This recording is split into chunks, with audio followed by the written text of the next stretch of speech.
ታሪካችንን የምንጀምረው በ1983 በኦኪንስ ኢንዲያና ውስጥ ነው። አንድ ሳይንቲስት በማይታወቅ መጥፎ ኃይል እየተባረረ በኦኪንስ ብሔራዊ ላብራቶሪ ኮሪደሮች ውስጥ ይሮጣል። ወደ አንድ ሊፍት ውስጥ ገብቶ ለማምለጥ ቢሞክርም ፍጡሩ ከላይ ተሸሽጎ ስለጠበቀው እጣ ፈንታው በዚያ ያበቃል። ዛሬ ስትሬንጀር ቲንግስ ሲዝን 1 ክፍል 1ን እናያለን። አንዱን ሲዝን በሁለት ፓርት ነው ማሳያችሁ። እስካሁን ካላደረጋችሁ ሰብስክራይብ አድርጉ እና አስተያየታችሁን ኮሜንት ላይ አካፍሉኝ። ቤተሰብ ስለ ድጋፋችሁ ከልብ አመሰግናለሁ። ማይክ፣ ዳስቲን፣ ሉካስ እና ዊል በማይክ ምድር ቤት ውስጥ ተሰብስበው ዳንጂነስ ኤንድ ድራገንስ በሚለው ጨዋታቸው ተጠምደዋል። ከዴሞጎርጎን ጋር በሚያደርጉት ፍልሚያ የዊል ገጸ ባህሪ የጥበቃ ድግምት ማድረግ ወይም የእሳት ኳስ መልቀቅ አለበት። የእሳት ኳስን ይመርጣል። የማይክ እናት ጨዋታቸውን በማቋረጥ ልጆቹ የሚሄዱበት ሰዓት መድረሱን ታስታውሳቸዋለች። ፎቅ ላይ ዳስቲን ለናንሲ የተረፈ ፒዛ ያቀርብላታል። እሷ ግን ችላ ትለዋለች። እሱም ከስቲቭ ጋር ፍቅር ከመጀመሯ በፊት የተሻለች ልጅ እንደነበረች በውዱ ያጉረመርማል። በሩ ላይ ዊል በዴሞጎርጎን እንደተሸነፈ ይናገራል። ልጆቹ ሲወጡ የጋራጁ መብራት በሚስጥር ይበራና ይጠፋል። ሉካስ መንገድ ከመለየታቸው በፊት በፌዝ ደህና ደሩ ይላቸዋል። ዊልና ዳስቲን እየተወዳደሩ መንገዳቸውን ይቀጥላሉ።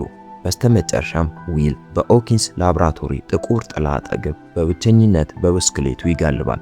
ድንገት የብስክሌቱ መብራት ይጠፋል። አንድ ረጅም ጥቁር ምስል ሲመለከት ፍርሃት ይዘዋል። ብስክሌቱንም ጥሎ ይሮጣል። ወደ ቤታቸው ቢገባ እንኳ ቤቱ ባዶ ሆኖ ያገኘዋል። እርዳታ ለማግኘት ስልክ ቢደውልም መስመሩ በአስፈሪ ድምፅ ይዘጋል። የተቆለፈው በር ተከፍቶ አንድ ጥላ በረንዳው ላይ ታየ። ወደ ዕቃ ማስቀመጫው ማከማቻ በመሸሽ ራሱን ያዘጋጃል። መብራቶች ይበራሉ፣ ይጠፋሉ። ድንገት ዊልና ያ ግዙፍ ምስል በአንድ ላይ ተሰወሩ። በማግስቱ ጠዋት የፖሊስ አዛዥ ጂም ሆፐር ቀኑን ለመጀመር ይነቃል። ሻወር እየወሰደ ሳለ በዜናው ላይ በካውንቲው ውስጥ ያልተለመደ የኃይል መቋረጥ እንደነበረ ይነገራል። በሌላ በኩል ጆይስ ባየርስ እና ትልቅ ልጇ ጆናታን ዊል ወደ ቤት እንዳልተመለሰ ያስተውላሉ። ተጨንቃ ጆይስ ዊል እዚያ አድሮ እንደሆነ በማሰብ ለካረን ትደውላለች። ካረን ግን ትላንት ማታ ከምሽቱ 2 ሰዓት አካባቢ መውጣቱን ትነግራታለች። በኦኪንስ መካከለኛ ደረጃ ትምህርት ቤት ማይክ፣ ዳስቲን እና ሉካስ ስለ ዊል መቅረት አሁንም እንደተደናገጡ ይደርሳሉ። ነገር ግን ንግግራቸው በትምህርት ቤቱ ጉልበተኞች ትሮይና ጄምስ ትንኮሳ ይቋረጣል። ይሄ በእንዲህ እንዳለ በኦኪንስ ሁለተኛ ደረጃ ትምህርት ቤት የናንሲ ምርጥ ጓደኛ ባርብ ስለ ስቲቭ ትጠይቃታለች። ናንሲ ግን ምንም የተጀመረ ነገር የለም ስትል ትክዳለች። ሎከር ውስጥ ከስቲቭ የተተወ እንገናኝ የሚል ማስታወሻ ስታገኝ ባርብ በፈገግታ ትመለከታታለች። ናንሲ በሽንት ቤት ውስጥ ከስቲቭ ጋር በመገናኘት ይሳሳማሉ።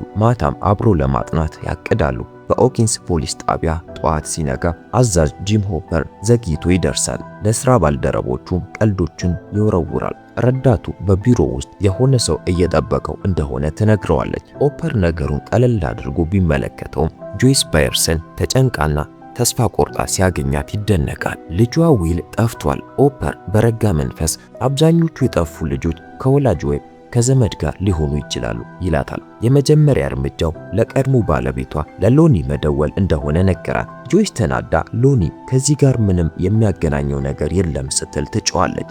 በኦኪንስ ላብ ማርቲን ብሬነር ሱፍ ከለበሱ ሰዎች ጋር ይደርሳል። ቤዝመንት ውስጥ ከመግባታቸው በፊት የደህንነት ልብሶችን ይለብሳሉ። እዚያም አየር ላይ አቧራ መሰል ነገሮች ይንሳፈፋሉ። ግድግዳዎቹን በጥቁር ምልክቶች ተሸፍነዋል። ከፊታቸው በግራጫ ቁሳቁስ የተሸፈነ ትልቅ ቀዳዳ ይታያል። አንድ ሰው ብሬነርን ስለጠፋችው ልጅ ይጠይቀዋል። ብሬነርም ልጅቷ ብዙ ልትርቅ አትችልም ሲል በረጋ መንፈስ ይመልሳል። ስለሷ ሲነሳ የሆስፒታል ጋውን የለበሰች አንዲት ትንሽ ልጅ በባዶ እግሯ በጫካ ውስጥ ስትዞር ቤኒ በርገርስ የተባለው ምግብ ቤት ታገኛለች። ወደ ጓሮ በኩል ስትገባ ባለቤቱ ቤኒ አቦንድ ያለ ፈቃድ ምግብ ስትወስድ ያገኛል። በትምህርት ቤት ልጆቹ በደስታ ወደ ሳይንስ መምህራቸው ስኮት ክላርክ በመሄድ ለኤቪ ክለባቸው የሚሆን ኃይለኛ ሬዲዮ መምጣቱን ያያሉ። ሊሞክሩት ሲሉ ከፖሊስ አዛዥ ኦፐርና ምክትል ፊል ካላን ጋር እንዲገናኙ ወደ ቢሮ ይጠራሉ። የዊልን መደበኛ የሰፈር መንገድ ይናገራሉ። እርዳታ ለማድረግ ጓግተው ፍለጋውን ለማካሄድ ቢጠይቁም ኦፐር ግን ለደህንነታቸው ሲል ከትምህርት በኋላ ቤታቸው አርፈው እንዲቀመጡ በጥብቅ ይመክራቸዋል።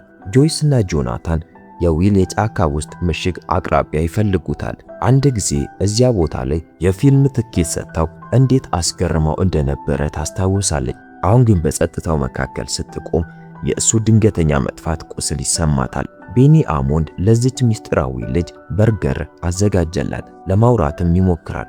በእጇ ላይ 11 የሚል ንቅሳት ሲመለከት እሷን ወደ ራሷ በመጠቆም ስሟ እንደሆነ ታሳያለች። በበደል የተጎዳች ልጅ እንደሆነች በማሰብ ለማህበራዊ አገልግሎት ይደውላል። ይህ በእንዲህ እንዳለ ልጅቷ ያልተለመደ ችሎታዋን ታሳያለች። የሚጮውን ፋን በማየት ብቻ ጸጥ ታደርገዋለች። አዛዥ ኦፐር ከምክትሎቹ ካላንና ፓወል ጋር ማርክውድን ሲፈትሹ በመንገዱ ላይ የወደቀውን የዊልን ብስክሌት አገኙ። ይህ በእንዲህ እንዳለ በኦኪንስ ላብ ውስጥ ሰራተኞች የአካባቢውን የስልክ መስመሮች በመከታተል ጆይስ ለቀድሞ ባለቤቷ ለሎኒ ለመደወል የምታደርገውን ጥረት ያዳምጣሉ። በቅርቡ ኦፐር ብስክሌቱን ይዞ ወደ ባየርስ ቤት ይነዳል። ወደ ውስጥ ሲገባ ቤቱ የሚያስፈራ ጸጥታ ሰፍኖበታል። በውጭ በኩል የቤቱ ውሻ ወደ ዕቃ ማስቀመጫው አቅጣጫ በኃይል ይጮኻል። ኦፐር ይጠጋል። ወደ ጨለማው ክፍል ሲገባ በሩ በመጮህ ይከፈታል። መብራቶቹ ይበራሉ፣ ከዚያም ድንገት ይጠፋሉ። እሱንም በጨለማ ውስጥ ይተውታል። ድንገት በበር ላይ የካላን ድምፅ ጸጥታውን ይሰብረዋል። ኦፐር የፍለጋ ቡድን ለማደራጀት ጊዜው አሁን እንደሆነ ያውጃል። ዊልን የመፈለግ ዘመቻ በይፋ ይጀምራል። በራት ሰዓት ማይክ እናቱን ዊልን እንዲፈልግ እንዲፈቀድለት ይለምናታል። ናንሲ ደግሞ ከባርብ ጋር እንድትገናኝ ትጠይቃለች። ካረን ሁለቱንም ጥያቄዎች ውድቅ አደረገች። ውጥረት ተፈጠረ። ማይክ የናንሲን ከስቲቭ ጋር ያላትን ሚስጥር አወጣ። እሷም ተናዳ ትወጣለች። በተስፋ መቁረጥ ማይክም ይከተላታል። ካረንም የአባታቸውን ዝምታ ትወቅሰዋለች። በፍለጋው ወቅት ክላርክ እና ኦፐር ስለ ዊል ይወያያሉ። ኦፐር ከእናቷ ጋር የምትኖር አንዲት ልጅ እንዳለችው ይናገራል። ጆይስ ግን በጸጥታ ታርመዋለች። የኦፐር ልጅ ከጥቂት ዓመታት በፊት መሞቷንም ታስታውሰዋለች። ማይክ በሬዲዮ በመጠቀም ለሉካስ እንደነገረው ዊል በጨዋታቸው ወቅት የጥበቃ አስማት ከመጠቀም ይልቅ የእሳት ኳስ በመወርወሩ ራሱን ለአደጋ አጋልጧል። የማይክን ሚስጥራዊ መልእክት የተረዳው ሉካስ ከ10 ደቂቃ በኋላ ከቤት ውጪ ለመገናኘት ተስማማ። ማይክ በብስክሌቱ ተሳፍሮ በሚስጥር ሲወጣ ስቲቭ ወደ ናንሲ መስኮት እየወጣ እንደሆነ ተመለከተው። ናንሲ ስቲቭን በዝምታ ወደ ክፍሏ ስታስገባው ማይክ ብስክሌቱን እየነዳ ይሄዳል። በሩ ከመንኳኳቱ በፊት አሞንድ 11ን እያናገራት ነበር። ኮኒ ፍሬዘር የምትባል ሴት ከማህበራዊ አገልግሎት እንደመጣች ተናግራ ነገር ግን ከባድ አደጋ ታደርስበታለች። 11 ግን በጓሮ በኩል በማምለጥ ሁለቱን ኤጀንቶች አሸነፈቻቸው። ዶክተር ብሬነር 11 ማምለጧን ተረዳ። ከእኩለ ሌሊት በኋላ ልጆቹ ዊልን ለመፈለግ ተነሱ። ደስቲን ሐሳቡን ቢቃወምም በግዴለሽነት ተከተላቸው። ስቲቭ በናንሲ ክፍል ውስጥ እየቆየ እያጫወታት ትምህርቷን እንደሚረዳት አስመሰለ።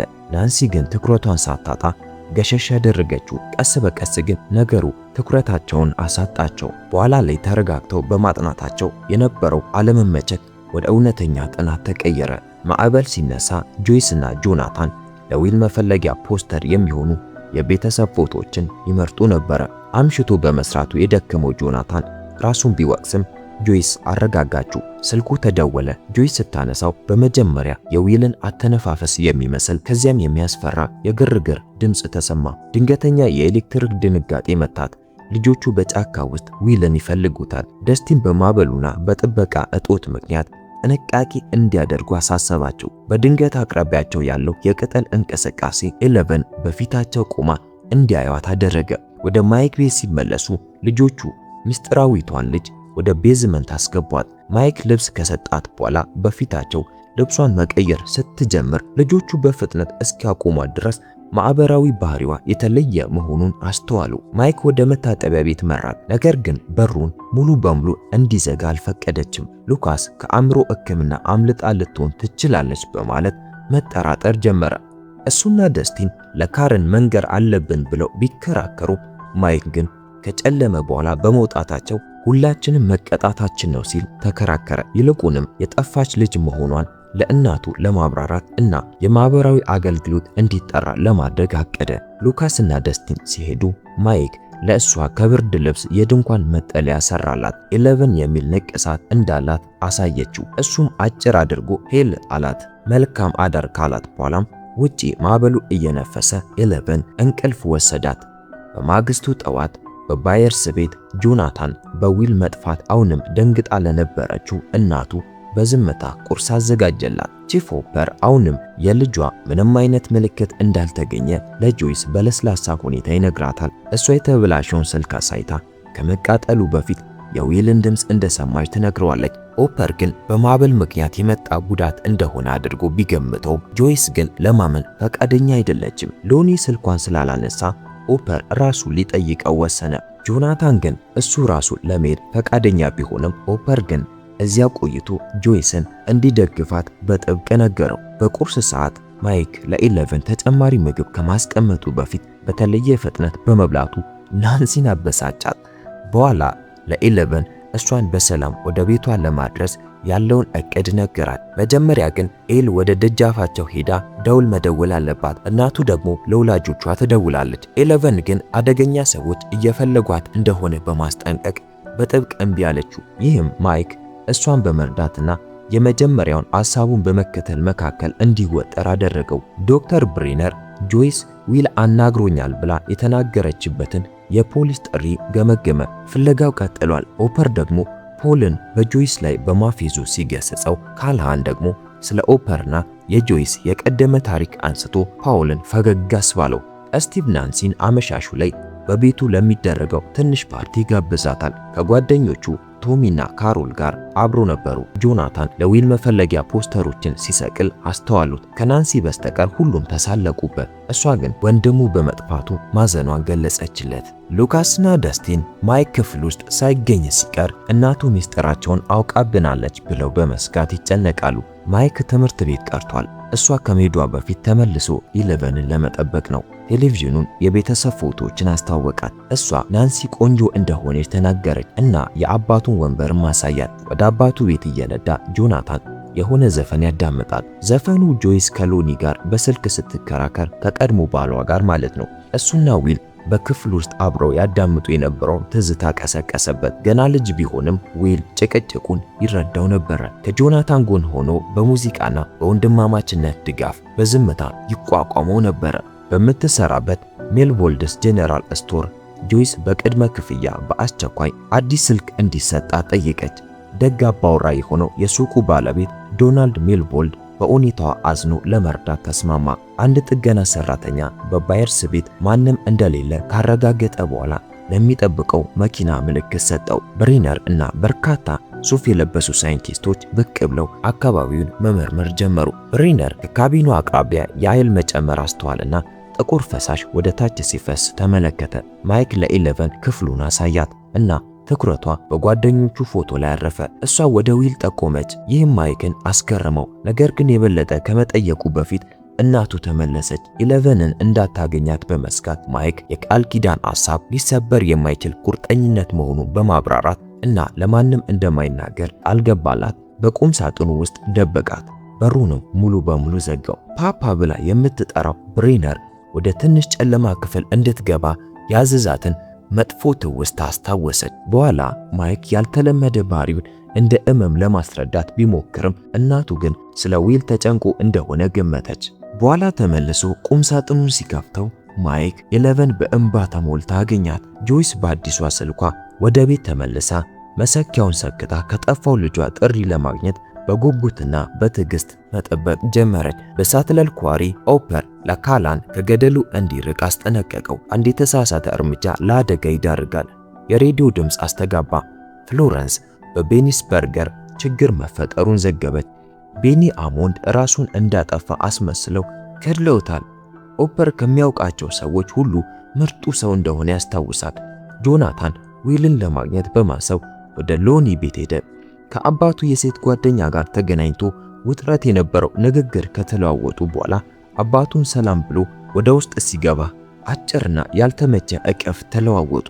ከትምህርት በኋላ ሉካስና ደስቲን ወደ ማይክ ቤት ሄዱ። ሉካስ 11 አሁንም እዚያ በመኖሯ ተገረመ። ማይክ እሷ ዊልን እንዳወቀችው ነገራቸው። እሷ ስለ አደገኛ ሰዎች ያላትን ፍርሃት ሲነግራቸው ሉካስ ወዲያውኑ ወጥቶ ለካረን ለመንገር ሲሞክር በሩ በኃይል ተዘጋ። አይሆንም ማለት 11 አፍንጫዋ እየደማ የሉካስን እቅድ እምቢ ስትል ተመለከቱ። ጆናታን ዊልን በሎኒ ቤት ማግኘት አልቻለም። ሎኒ እዚያው አብሮት እንዲኖር ቢጎተጉተውም ጆናታን ግን እምቢ አለው። ከመሄዱ በፊት ከዊል መፈለጊያ ፖስተሮች አንዱን ሰጥቶት ልጁ ምን እንደሚመስል እንኳን እንዲያስታውስ አደረገው። ኦፐር የቤኒስ በርገርስ ደንበኛና ጓደኛ የሆነውን ኤርልን ጠየቀው። ኤርል እንደተናገረው አሞንድ በተለመደው ሁኔታ ይንቀሳቀስ ነበረ። ወንድ ልጅ መስላው የነበረችውን 11ን ሲያነሳ ኦፐር የዊልን ፎቶ አሳይቶ ይህን ልጅ ሊሆን ይችላል ወይ ብሎ ጠየቀው። ኤርል አመነታ። ማለት ሊሆን ይችላል አለው። ናንሲ በስልክ ባርብን ወደ ስቲቭ ድግስ አብራት እንድትሄድ አመቻቸቻት። ይህ በእንዲህ እንዳለ ልጆቹ የ11ን አይል ከተመለከቱ በኋላ ምግባቸውን መብላት እንኳን አፒታይት የላቸውም። ናንሲ ለዊል በተዘጋጀው ስብሰባ ላይ እንደምትገኝ ለእናታቸው አሳመነቻት። ነገር ግን ሌላ ቦታ ልትሄድ ካረን ከልጆቹ ጋር አብራ እንድትሄድ ሐሳብ አቀረበች። ደስቲን 11 ወደ ታች ስትወርድ ከተመለከተ በኋላ በአቅራቢያው ያሉትን ሰዎች ትኩረት ለመሳብ ሞከረ። በቤኒስ በርገርስ አቅራቢያ ሲፈልግ ስኮት ክላርክ የተቀደደ የሆስፒታል ልብስ ቁራጭ ያለበት የፍሳሽ ቧንቧ አገኘ። የፍለጋ ቡድኑ ቧንቧን ተከትለው በመጨረሻም በቀጥታ ወደ አውኪንስ ላብራቶሪ መራቸው። ልጆቹ ለ11 ከእራት የተረፈው ምግብ አመጡላት። ሉካስ አሁንም ጥቂት ጥርጣሬ ቢኖረውም ደስቲንና ሉካስ ቀደም ሲል ላሳዩት ባለጌነት ይቅርታ ጠየቁ። እሷ ስትጠይቃቸው የጓደኝነትን ትርጉምና ጓደኞች እንዴት እርስ በርሳቸው እንደሚደጋገፉ በትዕግስት አብራሩላት። ማታ ላይ ናንሲ ከቅርብ ጓደኛዋ ጋር ወደ ስቲቭ ቤት እየነዳች ስትሄድ ጓደኛዋ ነገሩ ጥሩ ሐሳብ አለመሆኑን ነገረቻት። ናንሲ ግን ጥርጣሬውን ወደ ጎን ችላ ብላ በሰዓቱ ወደ ቤቱ ደረሱ። ኦፐር ላገኛ ሴት አውኪንስ ላለፉት 20 ዓመታት ራስን ማጥፋት፣ ላለፉት 60 ዓመታት ደግሞ የሰው መጥፋት ታይቶ አያውቅም። ይህ የቅርብ ጊዜዎቹ ነገሮች በእጅጉ አሳስቦታል። የዳንጀንስ ኤንድ ድራገንስ ጨዋታ ሰሌዳ ላይ 11 የቄሱ ምስል አንስታ ዊል መሆኑን ነገረቻቸው። የጨዋታውን ሰሌዳ ዘቅዝቃ የቄሱን ምስል በላዩ ላይ በማስቀመጥ ተደብቆ እንዳለ ተናገረች። ማይክ ለምን እንደሆነ ሲጠይቃት ዴሞጎርጎን የተባለውን ጭራቅ ምስል አቅራቢያው ላይ ያስቀመጠችው። አሁንም የሆነ ቦታ ከዚህ ጭራቅ ተደብቋል ማለት ነው። ዊልን ሲፈልግ ጆናታን ብስክሌቱ በተገኘበት በማርክውድ አካባቢ ያሉ ቦታዎችን ፎቶ አነሳ። በድንገት የጩኸት ድምፅ ሰማ። ነገር ግን በፍጥነት ሲሄድ የስቲቭ ድግስ መሆኑን ተረዳ። ናንሲ በስቲቭ የመጠጥ ጨዋታ ላይ ተካፈለች። ባርብንም እንድትካፈል አሳመነቻት። ባርብ ግን ጠርሙስ ስትከፍት ድንገት እጇን ቆረጠችው። ጆናታን ራሱን አርቆ የድግሱን ፎቶዎች ከሩቅ ያነሳ ነበረ። ይህ በእንዲህ እንዳለ ሌሎች እንግዶች የነበረው መስቀልቅል ከሚታዘበው ጆናታን ትኩረት ውጪ ሆነው ያለምንም ስጋት በመዋኛ ገንዳው ይደሰቱ ነበረ።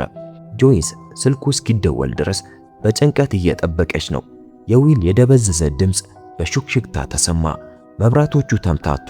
ስልኩ ጭስ አውጥቶ እንደገና ተሰበረ።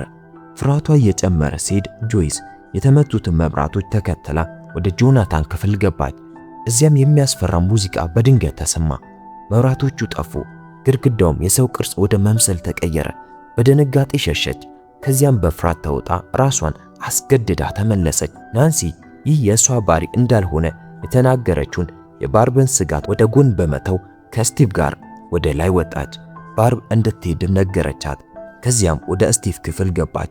ጆናታን በሚስጥር ፎቶ ያነሳቸው ነበር። ነገር ግን ሌንሱን በመዋኛ ገንዳው አጠገብ በብቸኝነት ወደ ተቀመጠችው ባርብ አዞረው። የቆሰለው እጇ ወደ ውሃ ውስጥ ደም ያንጠባጥብ ነበር። መብራቶቹ ተምታቱ። የሚያስፈራ ጭራቅ ቅርጽም ከጀርባዋ ታየ። በአንድ ቅስፈት ባርብ ያለምንም ደብዛ ጠፋች። ቅስፈቱ በጣም ፈጣን ስለነበረ በካሜራው ትኩረቱ የተሰረቀው ጆናታን እንኳ እውነተኛውን ክስተት ሳይመለከት ቀረ። እንደገና ቀና ብሎ ሲያይ ባርብን አላገኛትም። ባርብ በጨለማና ባዶ በሆነው የስቲቭ መዋኛ ገንዳ ውስጥ ነቃች። ናንሲ ከላይ ከስቲቭ ጋር እያለች ባርብ ለማምለጥ እየሞከረች በስሟ በጩኸት ጠራቻት። የሚያስፈራ ቅርጽ ወደ እሷ ቀርቦ ወደ ኋላ ጎተታት። ጨዋታውን በድንገት ጸጥ አለ።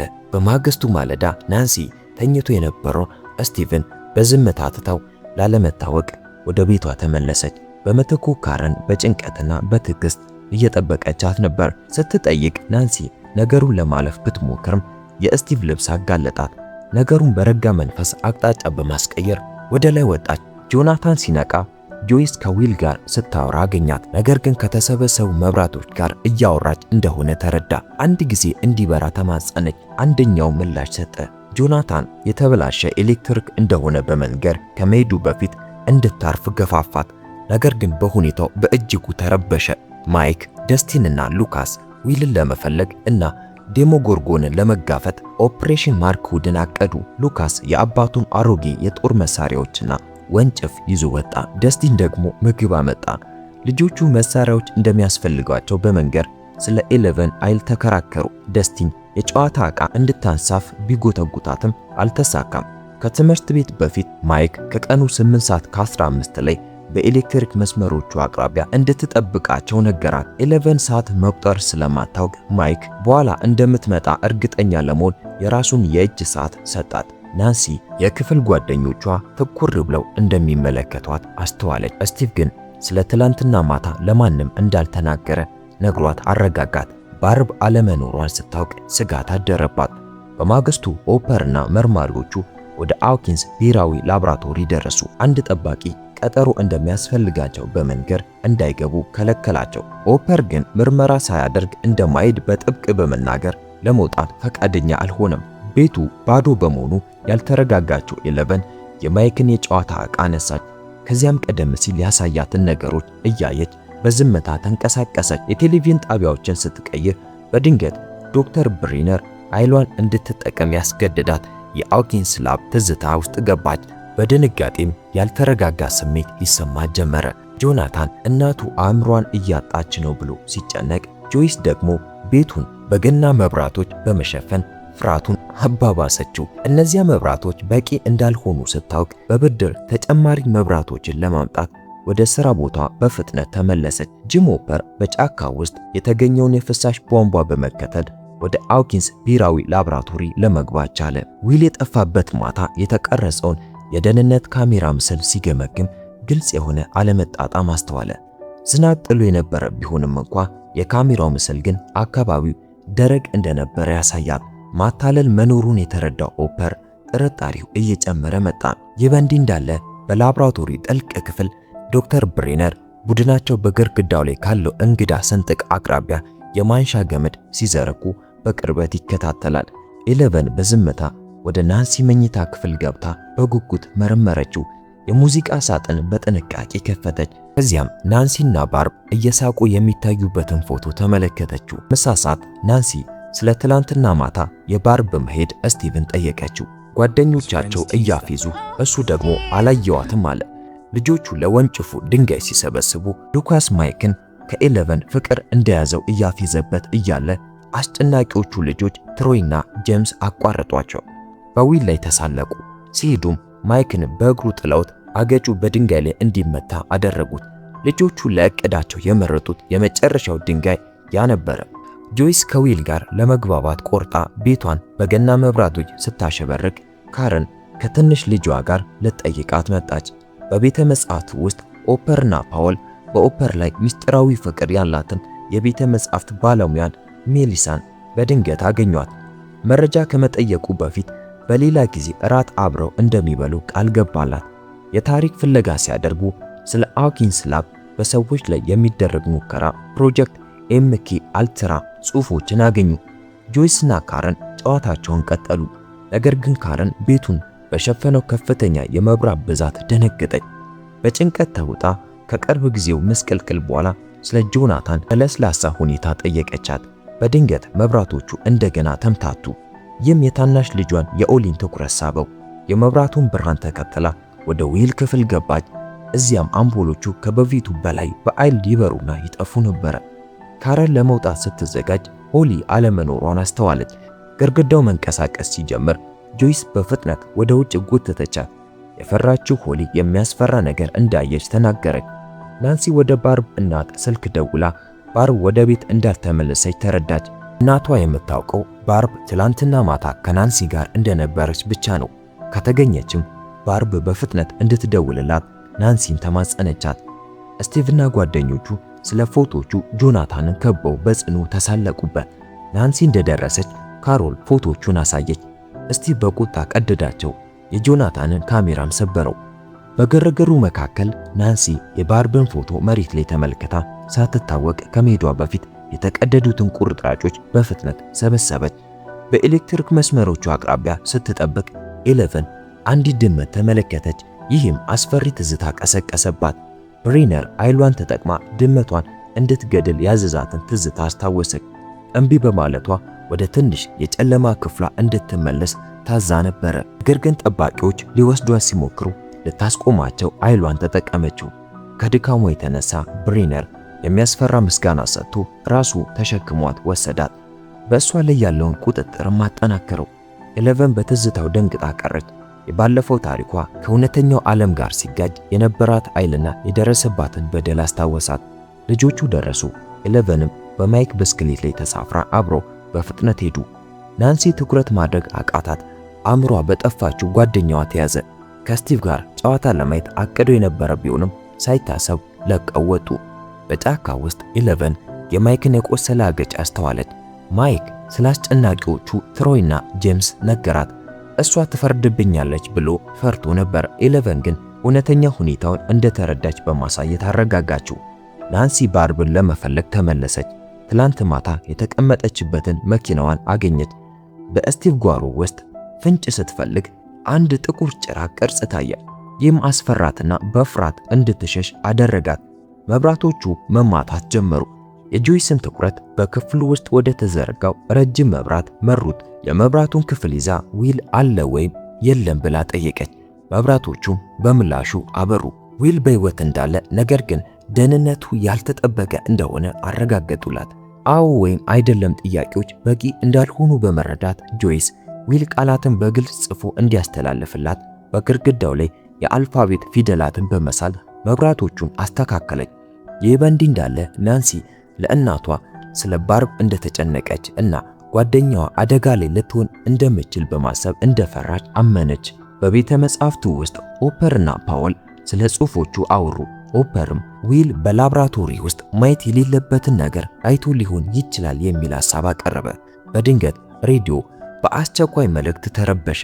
ይህም ወዲያውኑ ለቀው እንዲወጡና ሳይዘገዩ እንዲነዱ አደረጋቸው። በሌላ በኩል ኤሌቨን ዊል በአቅራቢያ ተሸሽጎ እንደሆነ በማብራራት ልጆቹን ወደ ባየርስ ቤት መራቻቸው። እስከዚህ ድረስ በከንቱ መጣን? ሉካስና ማይክ በብስጭት ተከራከሩ። ደስቲን በርካታ የፖሊስ መኪናዎች በፍጥነት ሲያልፉ ልጆቹ ወዲያውኑ እንዲከተሏቸው አደረጋቸው። ዊል በመብራቶቹ በኩል እዚያው አካባቢ እንዳለ ለጆይስ ምልክት ሰጣት። ከዚያ መብራቶቹ ሲምታቱ እንድታመልጥ አስጠነቀቃት። ግድግዳው ተጠማዘዘ። ዴሞጎርጎን የተባለው ረጅም ፊት የሌለውና ግራጫ ቆዳ ያለው ፍጡር ብቅ በማለቱ ጆይስ እንድትሸሽ አስገድዳት። ይህ በእንዲህ እንዳለ በፍጥነት የሚነዱት የፖሊስ መኪኖች ወደ ሳትለር ኳሪ ወንዝ ዳርቻ ደረሱ። ፖሊሶቹና ልጆቹ የዊል አስክሬን ከውሃው ሲወጣ በድንጋጤ ተመለከቱ። ኦፐር ተስፋ ቆረጠ። ማይክ ደግሞ ኤሌቨንን በመሸወዷ ተቆጣት። ማይክ ወዲያውኑ ለቆ ሄደ። ከቤት የሸሸችው ጆይስ ወደ ቤት የሚመለሰውን ጆናታንን አግኝታ የፖሊስ መኪና ድምፅ ሲቃረብ አቅፋው በከባድ ሁኔታ አለቀሰች። በኋላ ማይክ ተመለሰ። እንባው እየወረደ እናቱን አቀፋት።